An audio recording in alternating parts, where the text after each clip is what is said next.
नमस्कार, मैं अरविंद। स्वागत है आप सभी का A2 कक्षा की इस कक्षा में। यह हिस्ट्री एमसीक्यू की कक्षा है जिसमें हम हिस्ट्री के कुछ महत्वपूर्ण प्रश्नों को कर रहे हैं। तो आइए देखते हैं आज का पहला प्रश्न। पहला प्रश्न है, कौन सूफी संत महबूब ए इलाही कहलाता था? तो महबूब ए इलाही किसे कहा जाता था? तो ख्वाजा मोइनुद्दीन चिश्ती को कहा जाता था। इन्होंने कहा था हनूज दिल्ली दूरह अस्थित, किसके लिए? तो गयासुद्दीन तुगलक को कहा था। नेक्स्ट क्वेश्चन हमारा है, निम्नलिखित सूफियों में से किसने भारत को पृथ्वी का स्वर्ग कहा है? तो भारत को पृथ्वी का स्वर्ग किसने कहा? तो अमीर खुसरो ने कहा। अमीर खुसरो को तोताए हिंद कहा जाता है और अमीर खुसरो ही फारसी कविता का भारतीकरण करने वाले पहले कवि थे। तो फारसी कविता का भारतीकरण करने वाले कौन थे? अमीर खुसरो थे। और इन्हें क्या कहा जाता है? तोता ए हिंद कहा जाता है। नेक्स्ट क्वेश्चन है, निम्नलिखित में से किस चिश्ती संत को चिराग ए दिल्ली कहा जाता था? चिराग ए दिल्ली किसे कहा जाता था? तो नसीरुद्दीन को कहा जाता था। नसीरुद्दीन की रचना है तौहीद ए वजूदी, इनकी रचना है। नेक्स्ट क्वेश्चन है, निम्नलिखित घटनाओं पर विचार कीजिए तथा इन्हें काल क्रमानुसार व्यवस्थित कीजिए। मोहम्मद तुगलक द्वारा राजधानी का स्थानांतरण, अफगानपुर षड्यंत्र, जलालुद्दीन खिलजी की हत्या, तराइन का द्वितीय युद्ध। तो इसमें अगर मोहम्मद बिन तुगलक की राजधानी स्थानांतरण देखें तो किया था इसने कब? 1326-27 में दिल्ली से दौलताबाद किया गया था राजधानी परिवर्तन, दिल्ली से दौलताबाद। दूसरा है अफगानपुर षड्यंत्र, तो अफगानपुर षड्यंत्र हुआ था 1325 में। जलालुद्दीन खिलजी की हत्या हुई थी आपका 1296 में। किसने किया? तो अलाउद्दीन खिलजी ने किया था। अलाउद्दीन खिलजी ने किया। और तराइन का द्वितीय युद्ध जो है यह 1192 में हुआ था। किसके बीच में हुआ था? तो गोरी और पृथ्वीराज चौहान के बीच में। इनके बीच में, जिसमें गोरी क्या हुआ था? विजित हुआ था और पृथ्वीराज चौहान पराजित हो गए थे। तो आपका जो सीक्वेंस बन रहा है ऑप्शन ए का 4-3-2-1 का ऑप्शन बन रहा है। तो ऑप्शन ए बिल्कुल सही है। नेक्स्ट क्वेश्चन है, निम्नलिखित में कौन सा युग्म सही सुमेलित नहीं है?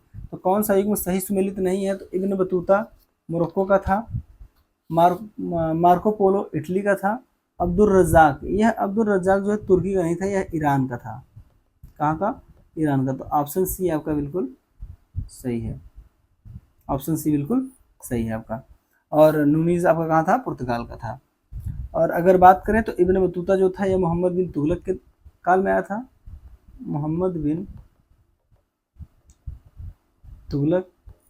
था। मार्को पोलो आपका आया था पांड्य साम्राज्य में।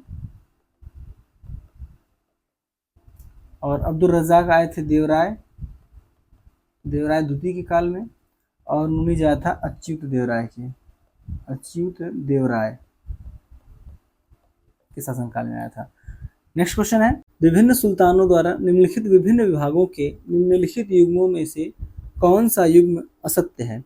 तो कौन सा युग्म असत्य है? दीवाने मुस्तगराज अलाउद्दीन खिलजी का है, दीवाने अमीर कोही मोहम्मद तुगलक का, दीवाने खैरात फिरोज शाह तुगलक का है, दीवाने रियासत यह बलबन का नहीं है, यह है किसका? अलाउद्दीन खिलजी का है। अलाउद्दीन खिलजी के द्वारा किया गया था। दीवाने रियासत जो था यह था आपका बाजारों और कीमतों पर नजर रखना, है ना, इसका काम था। और दीवाने मुस्तखराज की बात करें तो यह वित्त विभाग था। दीवाने अमीर को ही कृषि विभाग था। दीवाने खैरात यह आपका आर्थिक सहायता होता था, है ना। तो नेक्स्ट क्वेश्चन हमारा, निम्नलिखित में से किसने लिखा है कि बाबर की मृत्यु विष देने से हुई? तो किसने लिखा? गुलबदन बेगम ने लिखा है। कहाँ लिखा? तो हुमायूं, इनकी जो रचना है हुमायूं नामा, इसमें इन्होंने लिखा है, उल्लेख किया हुआ है कि बाबर की मृत्यु एक षड्यंत्र द्वारा जो इब्राहिम लोदी की माता थी,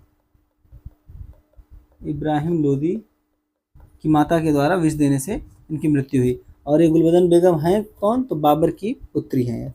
कौन है? बाबर की पुत्री है। नेक्स्ट क्वेश्चन है, इतिहासकार अबुल फजल की हत्या किसने की? तो अबुल फजल की हत्या किसने की? तो वीर सिंह देव बुंदेला ने किया था। और किसके कहने पर किया? तो जहांगीर के कहने पर किया। और जब जहांगीर शासक बनता है तो वीर सिंह बुंदेला को 3000 मनसब से क्या करता है? इन्हें पुरस्कृत करता है। 3000 मनसब से क्या करता है? पुरस्कृत करता है। नेक्स्ट क्वेश्चन है, निम्नलिखित में से किसने बादशाह शाहजहां को सुप्रसिद्ध हीरा कोहिनूर भेंट किया? तो कोहिनूर हीरा किसने इन्हें भेंट किया? तो मीर जुमला ने किया था। ऑप्शन सी बिल्कुल सही है। यह एक व्यापारी था, ईरानी व्यापारी था, इसी ने इन्हें कोहिनूर हीरा क्या किया? भेंट किया। नेक्स्ट क्वेश्चन है, इसमें से किसे शाहजहां ने शाह बुलंद इकबाल की पदवी दी थी? तो शाह बुलंद इकबाल की पदवी दी गई थी किसे? दारा सिकोह को दिया गया था। और दारा सिकोह जो था यह शाहजहां के शासनकाल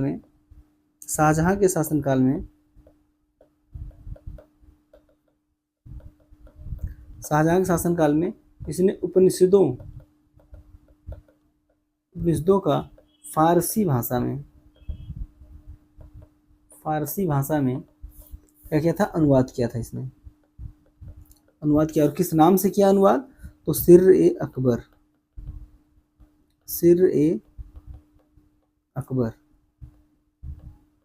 अकबर के नाम से किया। और इसमें इसने 52 उपनिषदों का अनुवाद किया। और लेनपुल ने इसे क्या कहा है? लघु अकबर कहा। इसे लघु अकबर कहा। किसने? लेनपुल ने। तो नेक्स्ट क्वेश्चन हमारा, निम्नलिखित युद्धों को नीचे दिए गए कूट के आधार पर कालानुक्रम में व्यवस्थित कीजिए। तो कालानुक्रम में इसे व्यवस्थित करना है। तो धर्मत का जो युद्ध हुआ था आपका, यह 16 अप्रैल 1658 को हुआ था। खंजुआ का युद्ध जो हुआ था यह आपका 5 जनवरी 1659 को हुआ था। बहादुरपुर का जो हुआ था यह युद्ध हुआ था आपका 14 फरवरी 1658 को। और सामूगढ़ का हुआ था आपका 29 मई 1658 को हुआ था। तो आपका ऑप्शन जो हो रहा है, ऑप्शन डी हो रहा है 2 1 4 3, है ना? 2 1 4 3। नेक्स्ट क्वेश्चन, जजिया किसके शासनकाल में पुनः लगाया गया था? तो जजिया पुनः किसके काल में लगाया गया? तो औरंगजेब के काल में लगाया गया था। कब लगाया गया? तो इसे लगाया गया 1679 में लगाया गया था। पुनः फिर से लगा दिया गया इसे।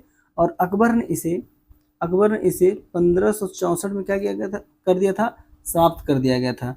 और अगर सबसे पहले जजिया किसने लगाया बात की जाए, सबसे पहले जजिया किसने लगाया? तो 712 में मोहम्मद बिन कासिम ने लगाया था।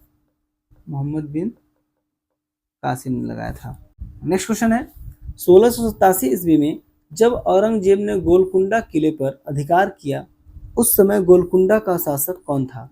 तो उस समय गोलकुंडा का शासक कौन था? अबुल हसन कुतुब शाह।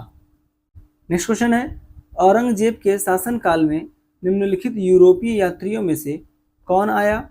अधोलिखित कूट से अपना सही उत्तर चुनिए। तो फ्रांसिस बर्नियर आया था, जेबी ट्रेवेनियर आया था, और निकोलो मनुची आया था। तो ऑप्शन आपका है 2 4 5। 2 4 5 ऑप्शन भी आपका बिल्कुल सही है। नेक्स्ट क्वेश्चन है, औरंगजेब के शासनकाल में जाटों ने निम्नलिखित में से किस एक के मकबरे को क्षतिग्रस्त किया था? तो जाटों ने जो क्षतिग्रस्त किया था मकबरा, वो था अकबर का मकबरा था। और 1685 में राजा राम जाट के नेतृत्व में अकबर के मकबरे को लूटा। और लूटने के बाद उसकी अस्थियों को मकबरे से बाहर निकालते हैं और निकाल कर क्या करते हैं? जला देते हैं। नेक्स्ट क्वेश्चन है, और औरंगजेब ने दक्षिण में जिन 2 राज्यों को विजित किया था वे थे, तो अकबर ने जिन 2 राज्यों को विजित किया था वे थे आपका बीजापुर और गोलकुंडा। ऑप्शन सी आपका बिल्कुल सही है। बीजापुर को इसने जो किया था 12 सितंबर 1686 को, और गोलकुंडा को 1687। यहाँ पर कुतुब शाही वंश था तो उसका अंत किया गया, और बीजापुर क्या किया, आत्मसमर्पण कर दिया है। ठीक है, नेक्स्ट क्वेश्चन है, निम्नलिखित में कौन अवध का प्रथम नवाब था? अवध का प्रथम नवाब था सादत खां। अवध का प्रथम नवाब कौन था? सादत खां था। और सादत खां 1722 में अवध को स्वतंत्र राज्य घोषित करते हैं।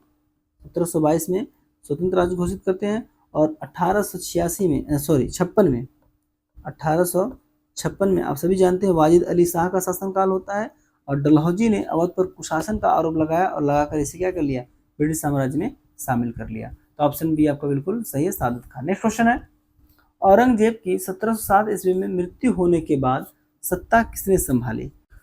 तो किसने संभाली? बहादुर शाह प्रथम ने संभाली थी। और बहादुर शाह राजकीय कार्यों में इतना लापरवाह था कि लोग इसे क्या करते थे, शाहे बेखबर कहा करते थे। शाहे बेखबर कहा जाता था इसे। और मोहम्मद शाह रंगीला को कहा जाता था क्या? मोहम्मद शाह को क्या कहता था? रंगीला। मोहम्मद शाह को रंगीला कहा जाता था। और फर्रुख सियर को क्या कहते थे? घृणित कायर।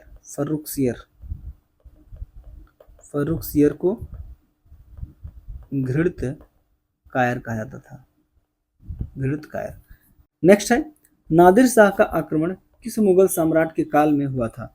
तो नादिर शाह का जो आक्रमण हुआ था यह हुआ था आपका मोहम्मद शाह। ऑप्शन बी बिल्कुल सही, मोहम्मद शाह के काल में हुआ था। कब हुआ था? 1739 में हुआ था। नेक्स्ट क्वेश्चन है, दिल्ली के पुराने किले के भीतर मस्जिद किला ए कोहना का निर्माण किसने करवाया? तो किला ए कोहना का निर्माण करवाया था किसने?